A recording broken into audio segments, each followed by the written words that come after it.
بەناوی خوای گەورە میهرەبان ئێمە وەکو ئەنجومەنی خەلیفانی کۆمەڵی ئیسلامی لە درێژەی کار و ساڵەکیەکانماندا بە هاوکاری بەرنامەی بەخشین و سینگەی خەلیفان بە هاوکاری خێرخوازە بە ڕێزەکانەوە ئەمڕۆ هەستاوین بە دابینکردنی سونەتی قوربانی بەسەر خەرچی فەقیر و هەژار.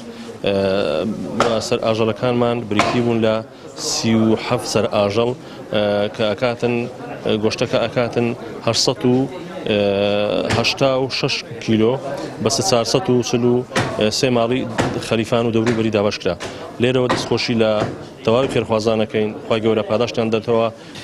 سپاسی خوای بەروەردگارمان دەکەین لەسەر نیعمەتی ئیمان و ئیسلام و هەروەها ئەو مناسبە گەورە و خۆش و جوانەی کە مناسبەی جەژنی قوربانی پیرۆزە، گەرمترین و جوانترین پیرۆزبایی لە هەموو مسلمانانی جیهانەکەن، بە تایبەتی ملەتی کوردی مسلمانی مەزلوم لە سەرانسەری دنیادا.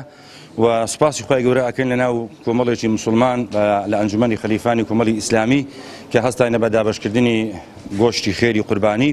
دەستخۆشی لە برانی بەرز و خۆشەویست ئەەکەین و ئومێدەوارین لەو جێگیانێک کە غەسب و غەدر و ڕستی خەڵک ئەبردرێ چاو لەو جێگیانە بکەین کەوا چش دابەشت ئەکرێ. فەرقی گەلێک زۆرە. خوای گەورە فەرمێ ئەفەنەجعەل المسلمین کالمجرمین، ئایا مسلمان و نامسلمان، مسلمان و تاوانبار و چیەکە؟ نەخێر و چیەکنی هەر کەسێک عەقڵ و شعور و ویجدانی ئیش بکات، ئینسانی باش و ئینسانی خراپ لێک جودا ئەکاتەوە. ئومێدەوارین ئەمسالی ئەم زۆرە بەخشینانە ئەم ئینسانانەی کە خۆمان دیەکەن جوهد ئەکەن لە پێناوی خوای گەورە بە ڕزقی حەرار بەخشینێکی لەبەر خوا ئەکەن، خوای گەورە موفقیان بکات، سەرکەوتویان بکات لە دینە و لە قیامەت.